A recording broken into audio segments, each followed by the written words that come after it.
Good morning, everybody. Welcome to the next panel. I'm Bong Gumahad, and will be the moderator for this panel on robust and secure 5G ecosystem, looking at specifically a resilient supply chain.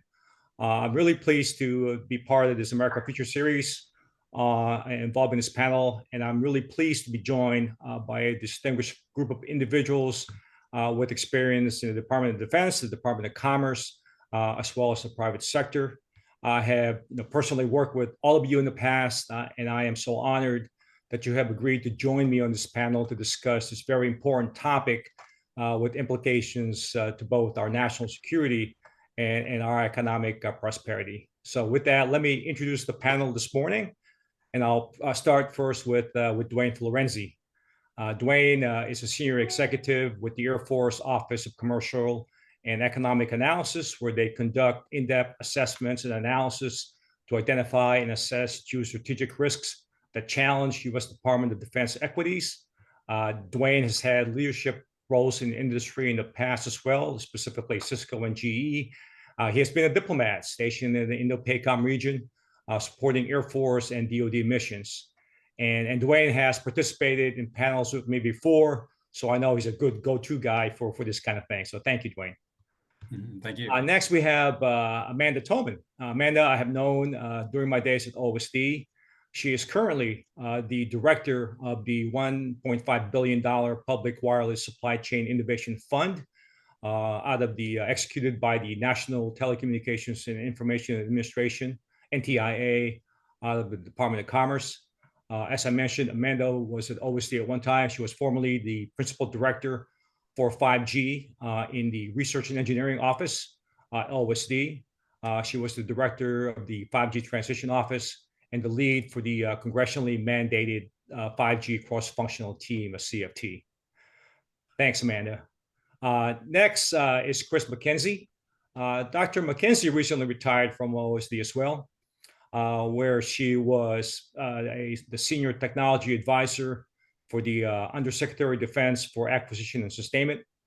She also served as the Chief Technology Officer for the Office of Industrial Base Policy, where she provided critical direction and guidance to strengthen the supply chain for critical defense technology areas such as missiles and ammunitions, microelectronics, hypersonics, everything to do with a weapon system.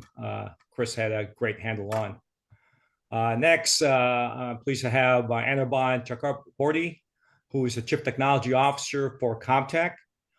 Within Comtech, Anirban previously was the Senior VP for Strategy and Business Development for Comtech's Trusted Location Service, and was or still is instrumental in the company's 5G and public safety strategies, including implementation of NextG 911 into a number of states across the United States. And last but not least is my good friend, Lance Spencer, who is the Client Executive Vice President for AT&T, and by the way, a retired Air Force Colonel.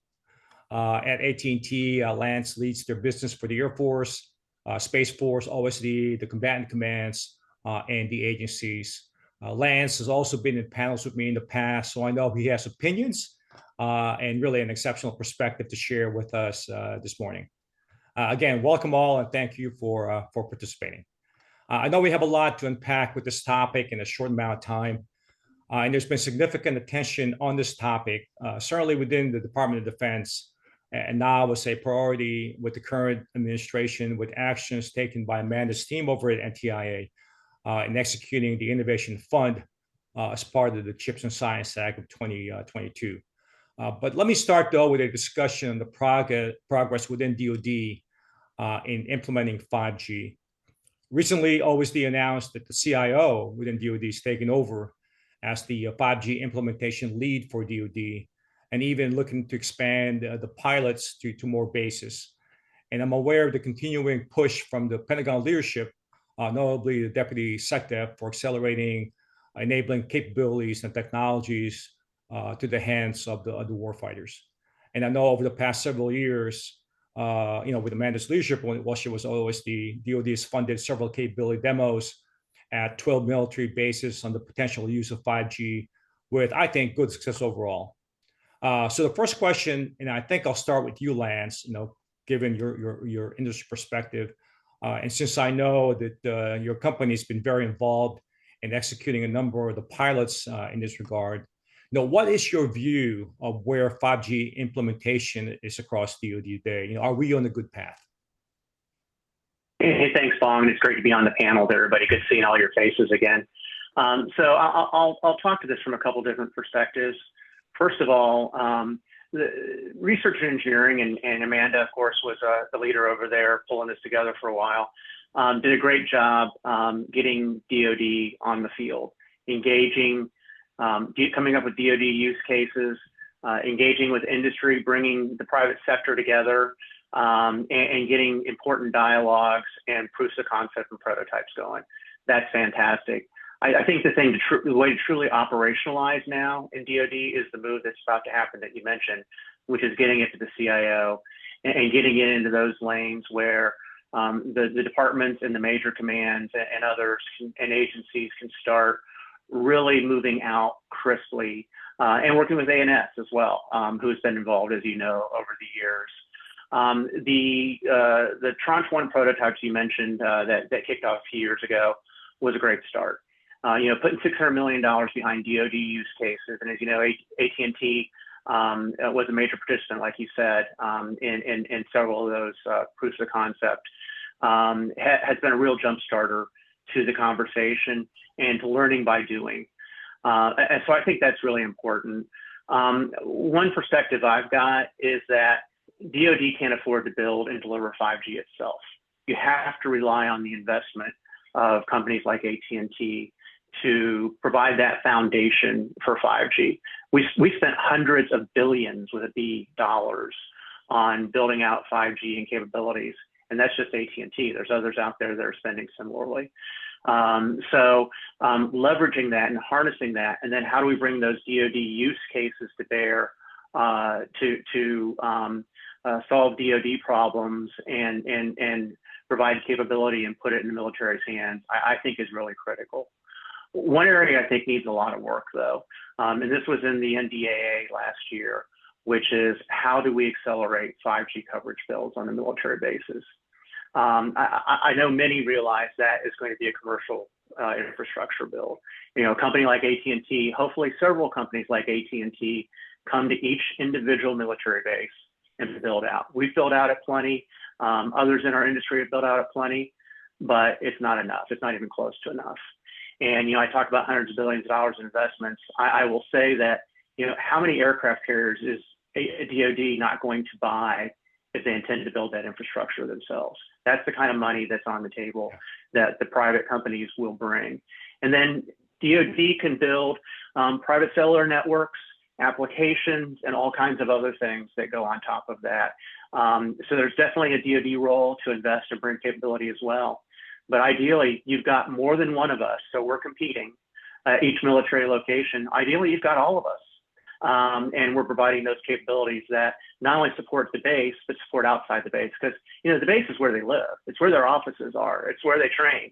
The operations happen outside the base in most cases. And that's where the commercial infrastructure is that we work with and deliver globally. One final thought, and that has to do with standards. I've been encouraged to see DoD get very actively involved in standards. DoD tends to invent its own standards sometimes. This is an area that it would really be harmful with DoD to build its own standards. Participating in the standards forums that DoD has gotten involved in, I think is critical, because there are DoD and military needs that need to be addressed in the standards. And so getting that voice in there, we try to represent it when we're there ourselves, but it's much better coming directly from DoD. So there's just a few thoughts on that. Thanks, Lance. I know I've heard you kind of promote the same ideas you've talked about, especially with implementation inside military bases. And I thank you for your perspective. A number of these demos are focused on let me call it support. It's still very important functions, right? Like smart logistics, warehousing, and all that. But from my point of view, 5G has a lot more potential, especially in implementing, the Internet of Things at scale. And I really see the potential for using 5G as an enabler to realize the JADC2 vision of the department, the Joint All-Domain Command and Control. Next question I have is 5G the way, or one of the ways to achieve this JADC2 vision? And I think I'll ask Chris, having just come from the Pentagon there, and I know the focus around JADC2. Do you see 5G as one of the critical areas to enable that vision to actually be realized? Yes, thanks, Bong, and I appreciate the opportunity to be on the panel today. Yeah, absolutely. I think it is going to be a key critical enabler for the JADC2 vision. The communication piece of that is really key, and 5G is going to afford us, if we do it right, is going to afford us, the opportunity to use this advanced technology in a way that's going to support the warfighter in the kinds of conflicts that we're, looking at potentially having to address. So yeah, I totally agree that 5G is going to be one of those key enablers. All right. Thank you, Chris. Dwayne, do you have anything to add to that? I know you look at different technologies, but from an Air Force OCA perspective, is this an area ripe for the taking, if you will, from realizing the vision of JADC2? Yes, great. Thank you, Bong. Yes, I believe strongly that 5G needs to be incorporated into the architecture, the design, the testing, the exercises, and the implementation related to combined, joint all-domain command and control. And I think you can see there's a commonality of the goals between JADC2 and what 5G is doing in terms of, even being 5G is flexible, customizable, it's standards-based, it's globally adapted. It has high reliability and also just extreme scalability. Mm-hmm. And then it's designed for the data and information control and in a whole variety of environments. So I think where it has a real big position then is in supporting the reliability and so it's not necessarily going to replace other communications networks, right, but it's going to be an excellent complement. Right. Thank you, Dwayne. Given the flexibility and kind of the way 5G enables systems to be dynamic, there are some concerns though over the security of a network, especially with close networks and significant equipment being produced outside the United States. So let me pose this next question to Anirban. Anirban, being one who's championed open, RAN, radio access network technologies in the past and currently, what strategies would you recommend we adopt to balance the need for technological advancement provided by 5G with the imperative to protect sensitive defense information? Yeah, Bong, thank you. First of all, I do want to thank you for the opportunity. This is a great topic to have a discussion.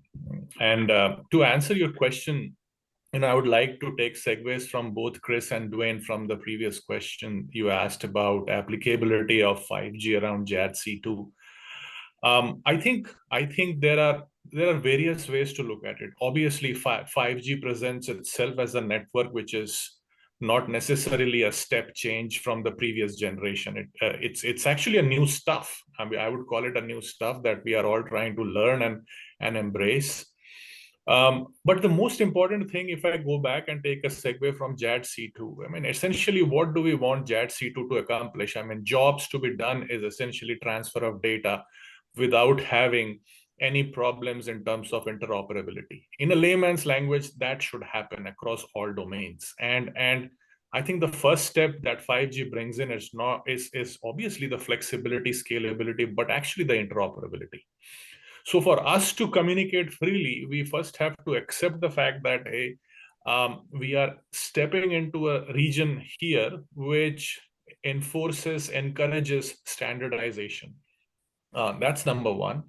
And the flip side of that argument could be that, okay, what does that mean from a security perspective? And that certainly remains to be seen.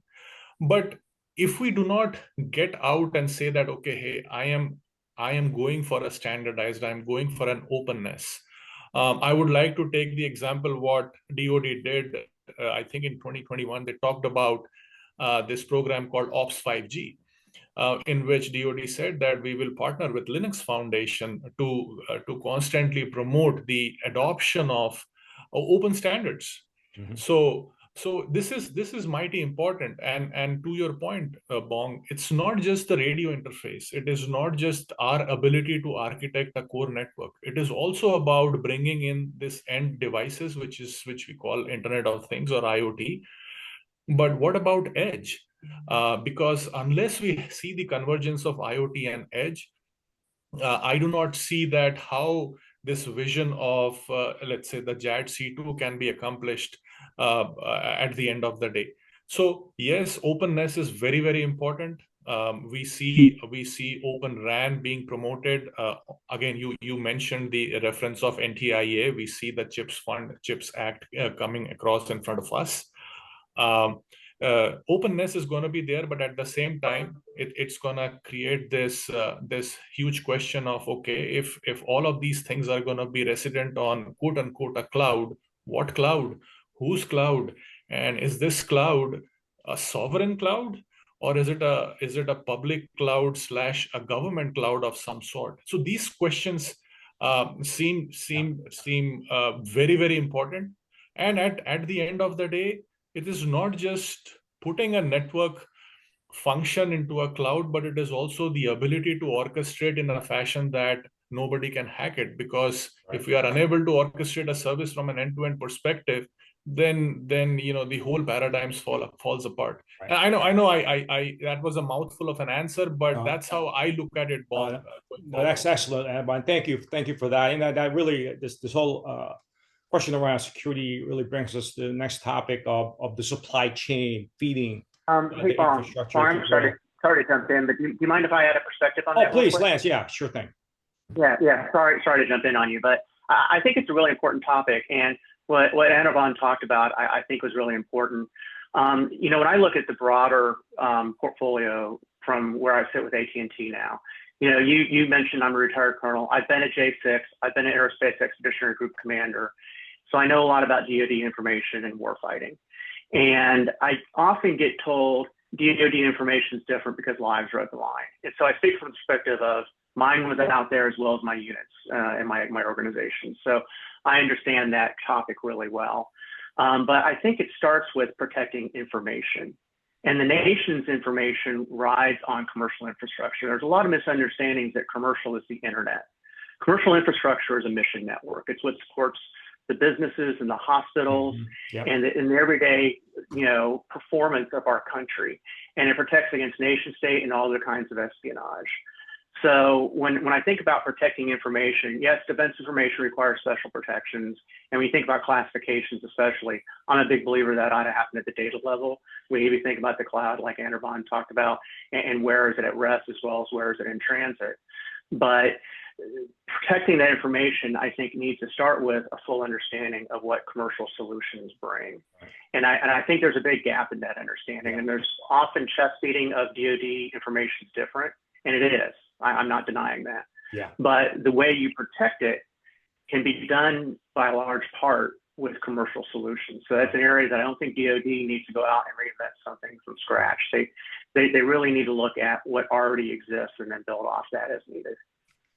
Yeah, and Lance, those are great recommendations. And I'd kind of like to pivot now to, it's related, right? Talking about security of information really begins with making sure that the supply chain that feeds it is secure as well. And there's been, significant concern over our heavy reliance on some of these critical technologies from foreign sources. We're aware of the major production of semiconductors being conducted outside the United States, as an example. And I think similarly, U.S. providers rely heavily on foreign products for their networks, and luckily the CHIPS and Science Act of 22 included the Public Wireless Supply Chain Innovation Fund, which Amanda leads, supporting the development of open and interoperable wireless networks, like as we discussed before.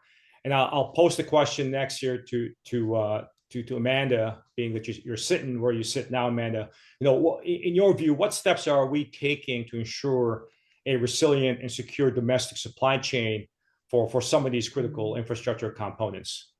Yeah. Well, thank you, Bong, very much. I'm honored to be here today and see all of you again as well. So from my perspective over at NTIA, I'm executing the Innovation Fund, which is a $1.5 billion fund that was established under the CHIPS and Science Act. And what we're mandated to do is to promote the development, promote the acceleration of open and interoperable networks, to look at things like interoperability, to look at network virtualization.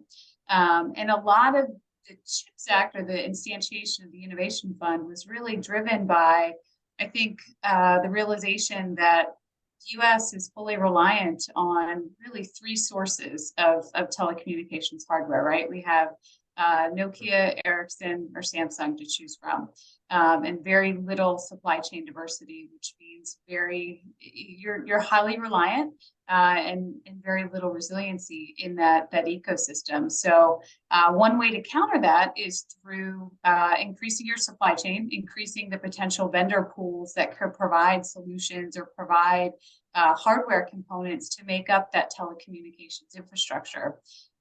So, I think what's at the heart of my task right now is to really try to invigorate that ecosystem, to try and help some of those up and coming companies demonstrate that their capabilities, that their innovations really can meet the needs of the customers. And when I say customers in this case, I'm referring to C.L.A.S, right? And the other big two out there. So how do we convince them that the open and interoperable networks really are going to be meet the performance needs that they have, meet the cost needs that they have, and maybe hopefully one day be cost competitive, right? So the thought would be that if you have a more diverse supply chain, it should drive down cost, all while making our ecosystem more resilient and I think ultimately more secure, right? So the idea that we potentially have U.S. providers of this ecosystem, inherently more secure ecosystem, we would be enabling. So I think as I'm looking at how we can issue the grants and how we can apply this funding, really focusing on building out this ecosystem, building a supply chain that's diverse, and focusing on some of those hard problems that are going to get the customers and get the commercial networks to a place where they can start actually integrating these capabilities into their networks. Right. Is a big part of my focus. Right. No, thank you, Amanda, for that. And Chris, let me ask you, you've been a proponent of a strong supply chain at OSD for the years I've known you. Your views? Chris? Yeah, thank you, Bong. Sorry, getting off mute there. Yeah, Amanda did a great job summarizing a lot of the, supply chain issues that we have with various hardware components, et cetera. I'll just say that I want to drill down a little bit more on the microelectronics piece, maybe, because sure. It's really been in everyone's forefront of mind, especially the public, which generally doesn't track supply chain issues, but suddenly became aware of supply chain fragility when they couldn't get a car or couldn't get their car repaired. So, the general public is now much more aware that supply chain is something important and that we do have issues. As you mentioned, the U.S. still leads in microelectronics R&D, but most of the manufacturing, assembly, packaging, and testing occurs overseas. And so reliance on foreign providers provide a risk to the Department of Defense and others, mostly because it's in an unstable part of the world. Right now, unfortunately, we've already seen supply chain disruptions. A lot of the gases and solvents used to produce microelectronics were procured from Russia and the Ukraine. And so, that's become an issue. China recently embargoed gallium and germanium that are used in semiconductor production as well. So we, have a fragile supply chain already, and it's just getting more so. There's also quality and integrity issues that plague this particular sector because we don't have the oversight and don't have U.S. production for these components. We risk things like insertion of malicious features during design, alteration of system behavior through illicit access points. extraction of sensitive and secretive information, stolen intellectual property, counterfeit parts, modifications, to insert hidden functionality. So again, there's just all kinds of risks that are happening in this particular sector. But the good news is, as you and Amanda have pointed out, that the CHIPS and Science Act is trying to really solve a lot of these issues, or at least start to solve a lot of these issues. That even though $52.7 billion sounds like a lot of money, it's really not when you're trying to solve this big of a problem. So there's money for fabrication, there's money for R&D and workforce development, but interestingly, there is specific action in the CHIPS and Science Act that goes towards 5G. This will all partially reduce risk for DoD systems. It's not really enough to fully fund all the necessary capability that we're going to need. And then we need incentives to drive demand back to U.S. suppliers, because there's a reason why the supply chain went overseas in the first place, and we need to solve that problem. And DoD is not a driver in this sector. We are a very small percentage, 1% to 2%. So we need to partner with other interagencies and the commercial industry to make sure that this is going to sustain the capability once we've invested in it. Well said, Chris. Thanks for that. I do recall some of the battles we had with semiconductors early on. I'm glad to see that progress is being made. Let me ask you a question of somebody. Yeah, this is Anirban. Anirban. I just wanted to echo something here, if you permit me for 10 seconds. Sure. I wanted to extrapolate what Amanda said, and then and Chris mentioned that also. I think the question pertains to supply chain, and obviously all the above mentioned points are exceptionally valid. One of the things I also believe that this drives value is the speed of innovation. As much as we create this open, interoperable supply chain of an ecosystem of open vendors, it definitely drives innovation faster, because with all of this disintegrated or disaggregated components, as the way NTIA is envisaging this initiative, I think it encourages people to come out and create newer products at a much faster pace, which again goes back to the fact that how does it help a DoD, or let's say in general the government. Yeah. No, thanks, Anirban, for that. It's probably, despite the fact that we have all these initiatives going, it's still going to probably take a bit of time to really stand up a strong domestic supply chain for some of these critical things. So next question I'll ask along those lines is, Dwayne, again, putting in your OCI hat and the fact that you guys are looking at geostrategic threats from that standpoint. And I'm wondering, from the source of the origin of the threat being out there outside the United States, what options do you think we have to counter some of these challenges that we're faced from a security standpoint? Right. No, that's good. So 5G is much more than just the core network. It's all the advanced technologies that are going to ride on top of it. Drones, autonomous vehicles, augmented reality, virtual reality, robotics.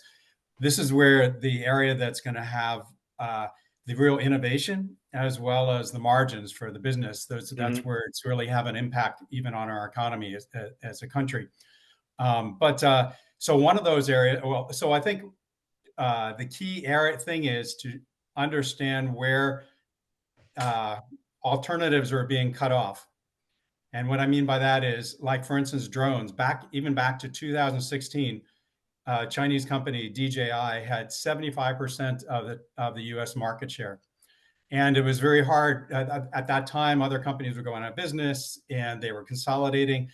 And so when a company gets so dominant like that, it's very hard for another company to come in and try to compete, because the dominant company has the scale. So they're going to always have the cost benefit. And then because of the embedded base, they're also going to have the know-how of terms of what features are going to be required. And so they're going to get ahead on the features. So a new company is going to have disadvantages in in both of those areas, and it's going to be a challenge.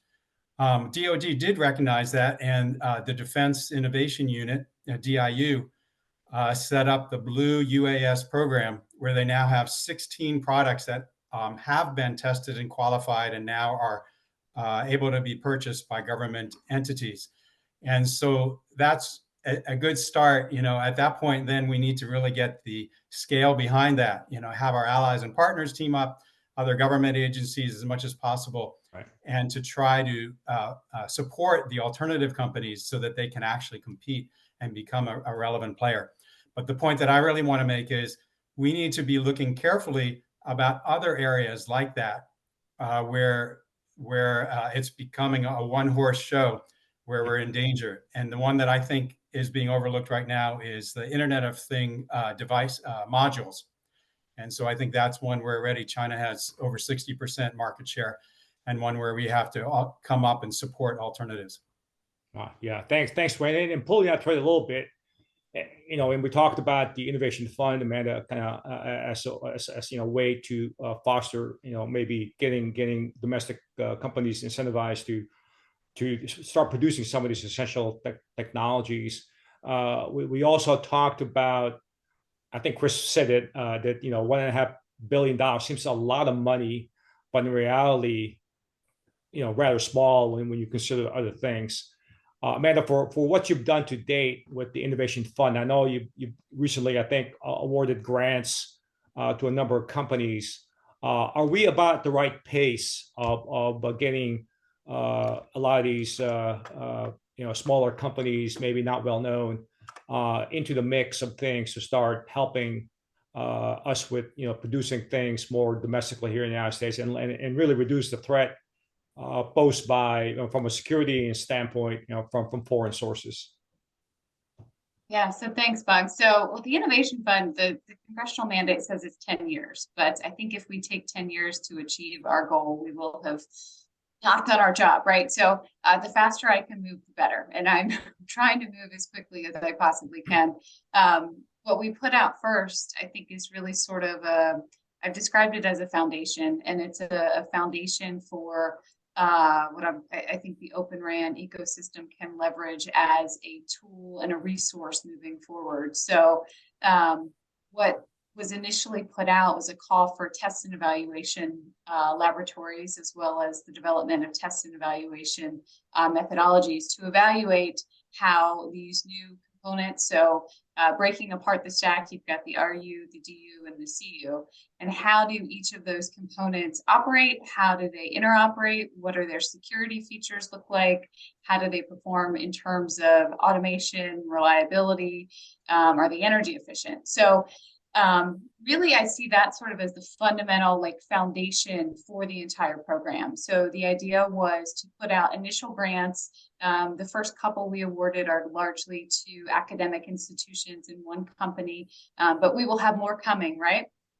And the idea was to have these grants up and running. They likely will be sort of longer term, so potentially some will run about 5 years. And the hope would be that they're set up, they're operating, they've got their laboratories, they have options for sort of virtualized access to the test beds. So folks that maybe have softwareized solutions, they're able to remote into the network to validate performance at some of the test beds that we're going to be awarding. So I see that as step one, and I'm hopeful we're making announcements pretty soon about what sort of what the larger awards will be. But then my hope is to hit the ground running as fast as possible. I spent 10, 15 years doing counterterrorism R&D for the special forces. So it was fast and we got to move. So I am of that mindset. But with government programs, got to check all the boxes before we get things out. So we are moving as quickly as we can. And I think we have an approach to try and help to prop up this ecosystem.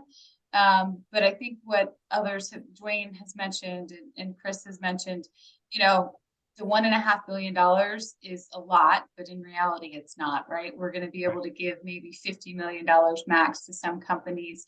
It will be a start. I think it'll be a Kickstarter in some cases, right. But the long-term sustainability and the ability for these companies to continue to innovate needs to be something the whole of government needs to be concerned about, right? We don't want to lose translucent like we did, right? So how do we ensure that these companies that we're standing up are sustainable and actually can provide the equipment and scale into the future, and our investments are made wisely, and our dollars do actually go the distance when we're making these awards.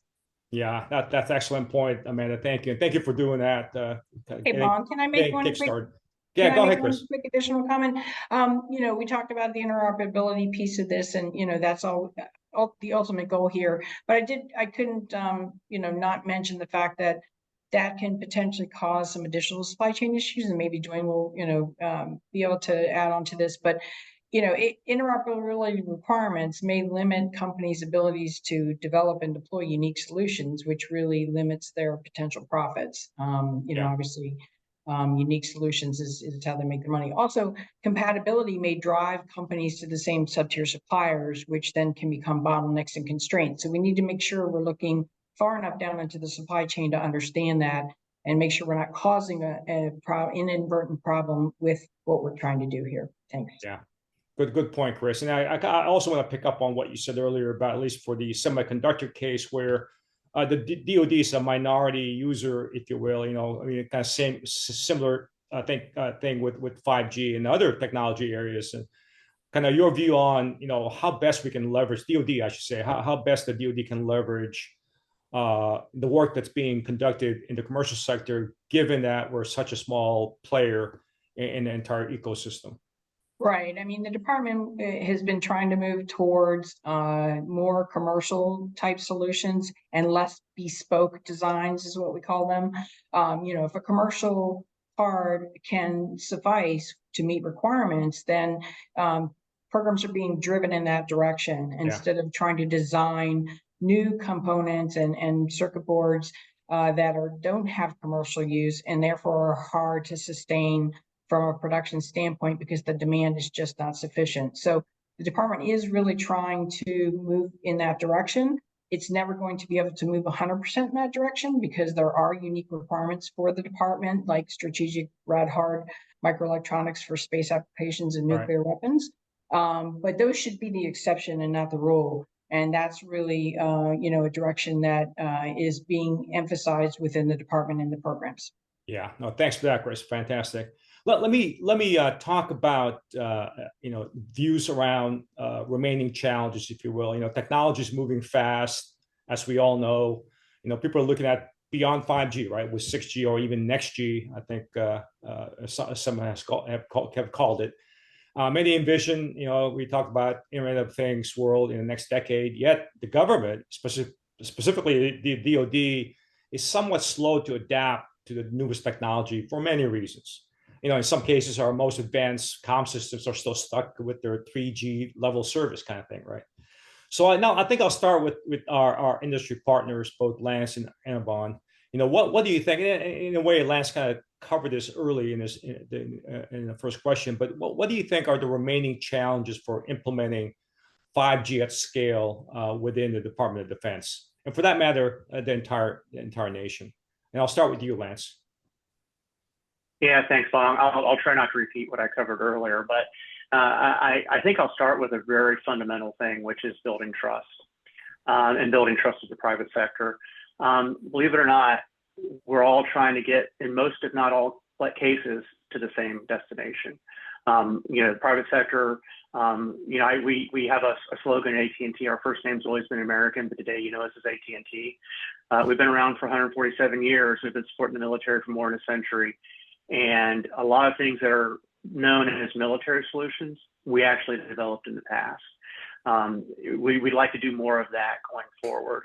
So how do we build trust? And I think what DoD's been doing, first with R&E, but now, as it's moving to CIO and other engagements that Dwayne and others have been leading, building that trust and that familiarity and that mutual understanding, I think is critical to getting there. We talked about trying to get to open. We started that journey a decade ago in our wired network, and we're almost totally there. So we just get rid of TDM. But initiatives like the O-RAN Alliance and the Open RAN Policy Coalition, AT&T is a founding member. We're trying to bring our market position and weight to helping solve DoD problems as well as the nation's problems. Yeah. So I think that the more we can come together and collaborate, a key way to do that, I know we're going to talk maybe about public safety in a little bit, but FirstNet's a great example, a public-private partnership, multiples of those perhaps. Kind of what Amanda's doing is a version of that. It's not quite called that, but it has some of the similarities to that, where industry and the private sector can bring investment, and the government and DoD could bring investment, and then we go solve problems together. I think the more ways we find to do that, the better. Thank you, Lance. Anirban, do you have any views on that? Yeah, I think I will echo 100% to what Lance just outlined. I think at the core is basically coming out and embracing or even accepting that commercial technology providers indeed can become a part and parcel of the government journey in general. Part two is, I think, fostering this new era of ecosystem and partnership. I think we are all living in an era where we individually cannot accomplish everything that is possible. So I think these two, in my opinion, is very, very important. And yes, I mean, obviously with NTIA coming in, we do see a strong support from that perspective, that commercial players are indeed getting invited. Obviously, the adoption of open system, ORAN Alliance, and other, as Lance pointed out, they will act definitely as a catalyst into this whole journey. Yeah. No, I think the point about partnership is well said there, and thank you for that. And in many ways, the commercial side would want to. I think that they're configured to help the government as much as they can in implementing some of these technologies and services. The issue, of course, for the government is that there's not enough money to go around, if you will. So, given that we live in a world where there's not a lot of money really to pass around to make things happen, from the government side, if I could ask kind of the government representatives of the panel, if you would, what are the remaining challenges you see for implementing 5G in its full glory? Chris, I'll start with you. Yes, I think the biggest challenge is just like with many other sectors, we are not the driver in this technology. Although it is critical for some of the things that we want to move forward with, we are reliant on commercial to be able to execute. And we're kind of a follower in some of these areas.